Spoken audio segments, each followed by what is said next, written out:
Coming up on Network Africa, at least 100 people killed in Niger by suspected jihadist attacks.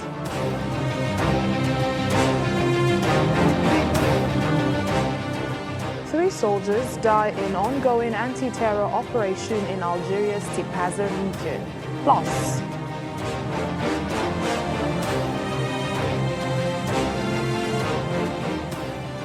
public prosecutors in Egypt launch investigation into alleged oxygen shortage in hospital treating coronavirus patients.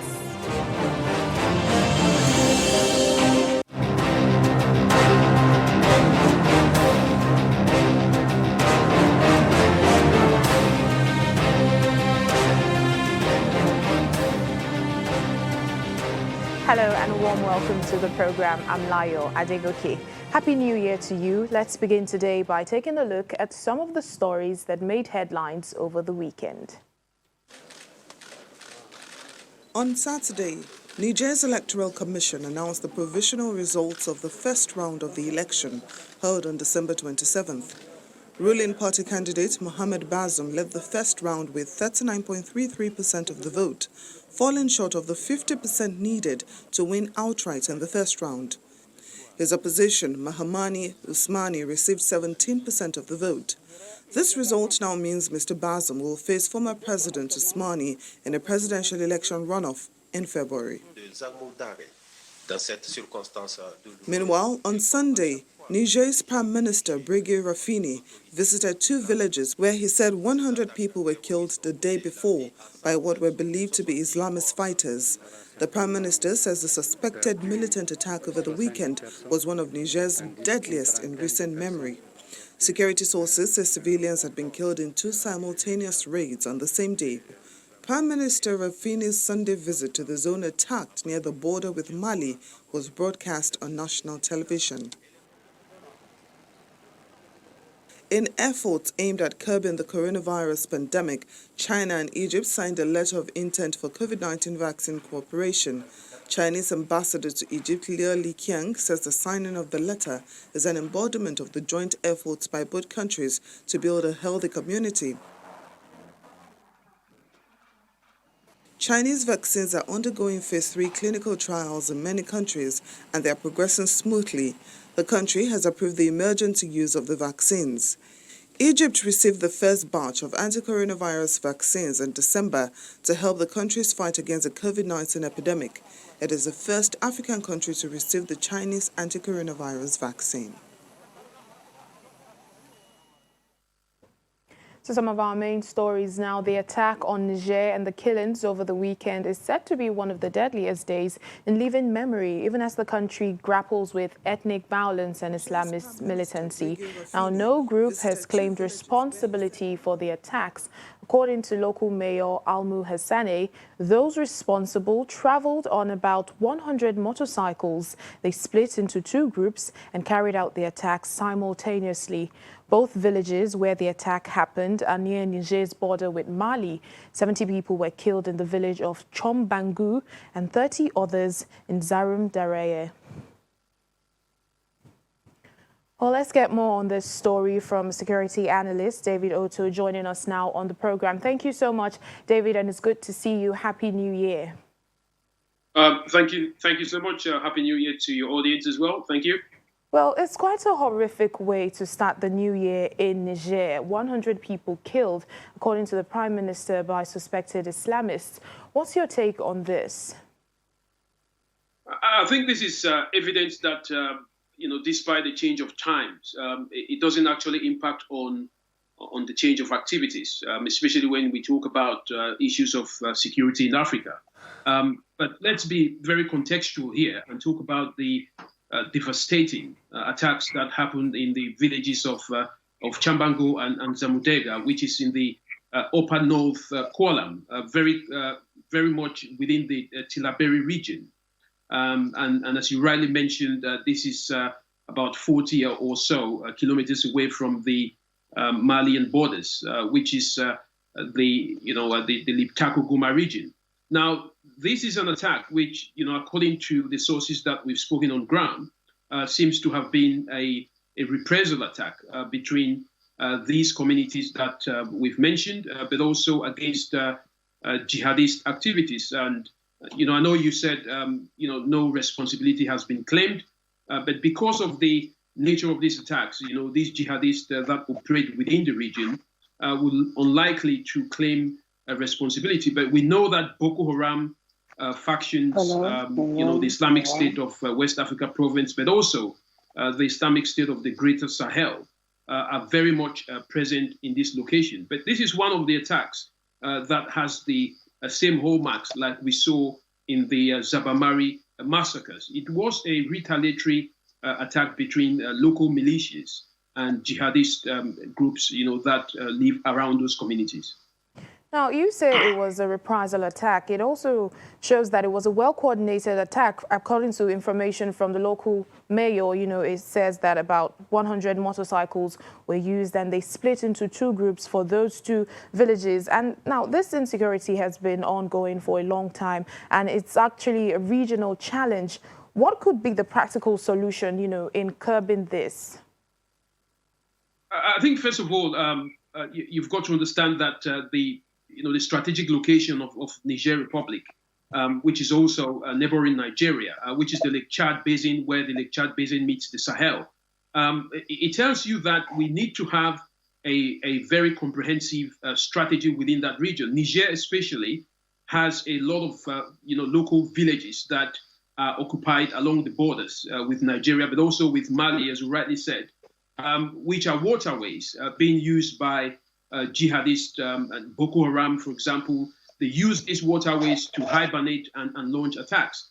I think it's high time for these regions, especially Nigeria, Niger, and Mali, to now deploy their marine strategy. I mean, we talked about the use of the powerful Falcon Eye technology, which has been deployed in the southern part of Nigeria. That should be applied at this point in time, through the Nigerian Navy and also the regional Navy. The Navy has been absent in all these, attacks that are happening. I know that the village of this attack, is a land locked area, but, specifically along these locations, we have to have a coordination between all these countries. It can't just be done by Nigeria alone. It can't just be done by Niger Republic or Chad alone. It has to be a coordinated strategy. Yes, indeed, between these countries that are, fighting this insurgency altogether. Now, what about the exchange of intelligence, also getting funds for the military? Because it seems the militants are better equipped than the army and the military that's supposed to, fight against them. What do you have? What would you say is the role of this? I think the exchange of intelligence, you can only do that when you have the buy-in from the local communities. But what we understand is, where the communities don't feel that they can be protected by the security services, as we've seen in this case, they are very unlikely to share information. These attacks, take place over hours, and where there is no security response, communities are very reluctant to then rely on the security services along these countries, and this is one of the roles that the multinational joint task force was meant to play. So try to coordinate the intelligence that comes from the local communities, but also within countries. So I think the way forward, as I mentioned earlier, is to revive the multinational joint task force. Their operational strategies within this area. That would be a huge benefit. And perhaps will benefit the African Union's silencing of the guns. If we're talking about that. All right, then. Thank you so much, security analyst David Otto. Thank you for your thoughts on our program. Thank you. Well, Algeria's defense ministry says at least 3 soldiers have so far been killed in an ongoing anti-terror operation in the northern Tipaza region. In a statement, the ministry says the operation started on Saturday when the first 2 soldiers and 4 terrorists were killed. On Sunday, 1 more soldier was killed together with 2 militants. 2 Kalashnikov machine guns and ammunition were recovered during the operation also. Now, the counter-terrorism operation is aimed at flushing out militants from the Tipaza region.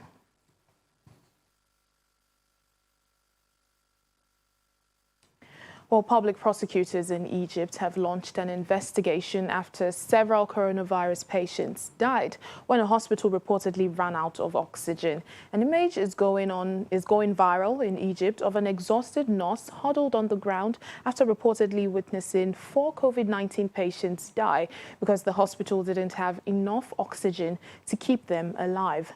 Doctors and nurses, as well as the head of Al Husseiniya Hospital in the governorate of Sharqiya, have been summoned for questioning by local prosecutors.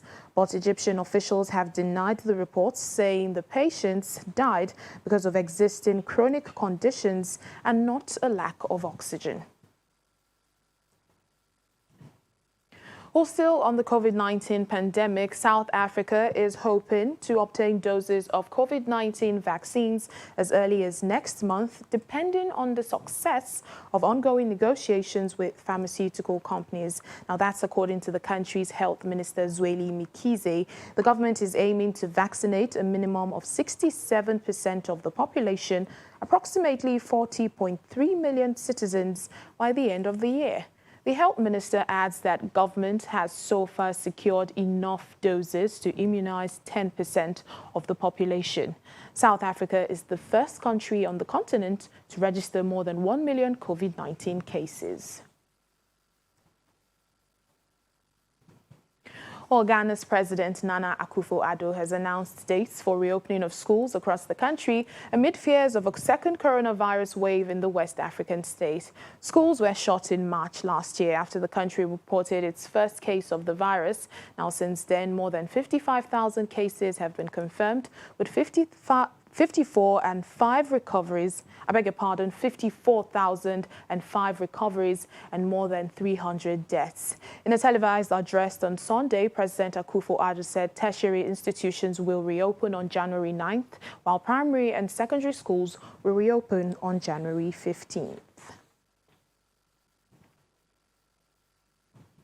Well, let's speak to Ghanaian journalist Beatrice Senaju joining us now from Accra for more on this story. Hello, Beatrice. Thank you so much for speaking to us. Now, with this reopening already decided by the government, how prepared are the authorities to, welcome back the students? Okay, thank you so much for the opportunity. It's been over 10 months since students have been on a break due to the coronavirus outbreak in Ghana. And yesterday, the president announced that by 15th, all students will be in school. And this means that the Ministry of Education, the Ghana Education Service, will ensure that all institutions, public and private institutions, will be fumigated and disinfected.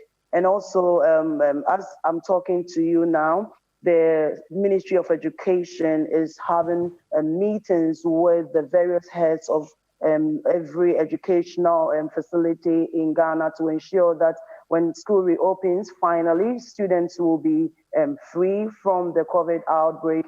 The president also mentioned that isolation centers will be put in place to deal with any positive case that might have come up. And also there will be no mass gathering and sporting activities to ensure that the students will be safe. And there will also be provision of Veronica buckets, nose masks, and hand sanitizers, liquid soap, thermometer guns, and a lot more to ensure that everything would be done and safely in the various schools. Now, what has been the reaction from parents or guardians or even the students themselves? Are they confident in this resumption that's to take place soon? All right, thank you very much. As I'm talking to you now, you know that a lot of people are anxious when it comes to students going back to school. It looks as if parents were tired already, especially the career women. They had to take a leave to ensure that they take care of their children and all that. So this comes as a relief to them. Also, even though most people are afraid of getting their children infected, they are also preparing their children, educating them, and also going to town, go about shopping and buying every necessary things that are needed for the children to be safe in school, even though the government is providing all the equipment needed. The parents are also doing their best to ensure that their children do not come back home infected. Yes, thank you so much, Beatrice Senaju, Ghanaian journalist. Thank you for those updates. You're welcome. Still ahead on Network Africa. A Nigerian artist builds hyper-realistic prosthetics that match Nigerian skin tones. That's in a moment. Please stay with us.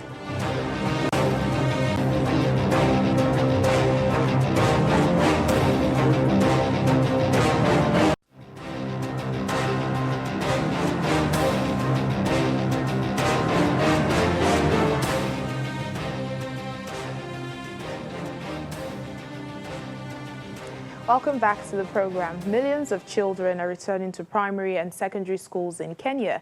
Final year students had resumed in-person learning in October, but took a short break over the festive season. The Ministry of Education has issued guidelines aimed at preventing the spread of COVID-19 even as the students return to school.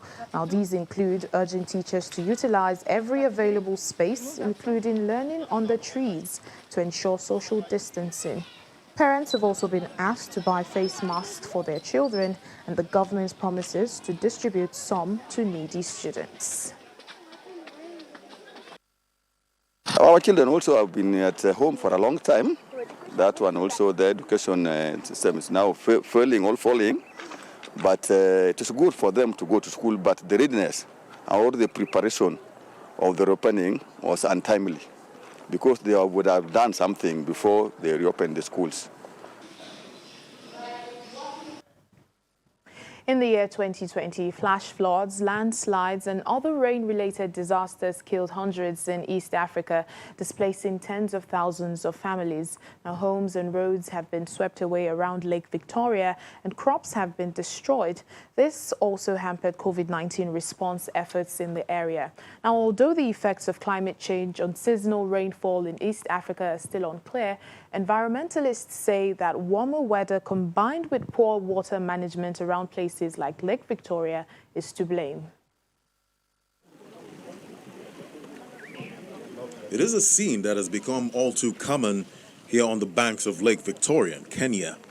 Weeks of heavy rainfall left many settlements submerged. There had always been rains in this region, long and short, but many people here said what they were seeing this year was unprecedented. In Bunyala, Western Kenya, Casper Juma, a local council official, was on hand to survey the damage. This is a center, almost 10 kilometers from where the initial land was. 10 kilometers radius, can see. The lake has reclaimed much of our land, and now we don't have anywhere to farm, we don't have anywhere to live, to build our houses. The floods killed at least 200 people and displaced 40,000 more. Many of them are living in informal camps like this one in Kandudu. For the fishing communities of Lake Victoria, the flooding could not have come at a worse time. The fish population has already declined because of overfishing, pollution, and invasive water hyacinth plant. And more than 20 million people living around the lake in Kenya, Tanzania, and Uganda depends on the lake's fish. This is one of the biggest disasters we have ever witnessed here in Bunyala. A similar one happened in 1961, but not of this magnitude. It has affected everyone. According to environmental campaigners, climate change is one of the key factors causing the devastation. The floods, the droughts, the wildfires that we see are as a result of climate crisis. So there is need for collective action, and this needs to be done urgently. We don't have time to waste. Soil erosion caused by deforestation as well as poor land management, which allows people to develop homes and businesses on Lake Victoria's shores, are also to blame. The people of Lake Victoria live in uncertainty, not knowing when the next flood will come. Let's meet John Amanam, a 32-year-old former special effects expert who builds hyper-realistic prosthetics that match Nigerian skin tones. Now, before now, most prosthetic body parts available in the country have been white or made from materials such as wood that also look unrealistic. Take a look. Wow, this is lovely. Michael Sunday is delighted, if a little stunned, as he admires his new right hand, a silicone glove-like prosthetic meant to help him return to normal life after he lost 3 fingers in a car accident a year ago. The prosthetic has a hyper-realistic feel and unusually is dark in color, matching perfectly the tone of Sunday's skin. It has really helped me because I can go about my normal life without looking at my hand, without hiding my hands, or fear of discrimination or fear of pity. Most prosthetics available in Nigeria until now have been white or made from materials such as wood that also look unrealistic. The artist behind the creation is John Amanam, a 32-year-old former movie special effects expert.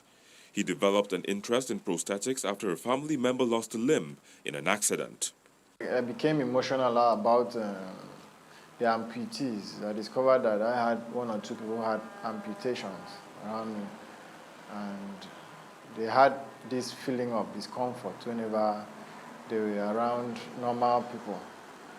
And I saw it as a challenge, that if I could give back or solve this need, to go a long way to ease them of that emotional trauma of discomfort and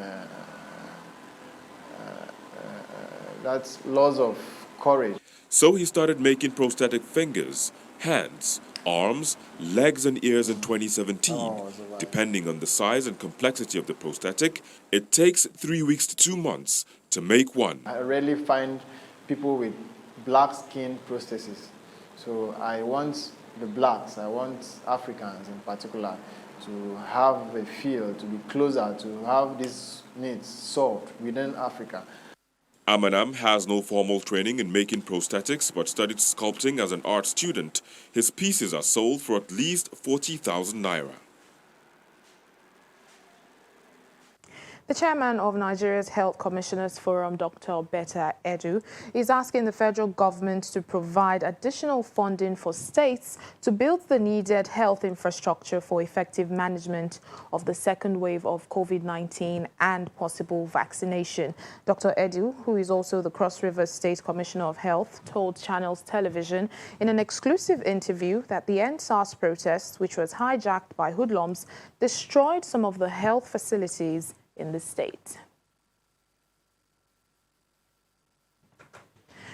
And that's it on Network Africa for today. Thank you so much for watching. I'm Layo Adegoke.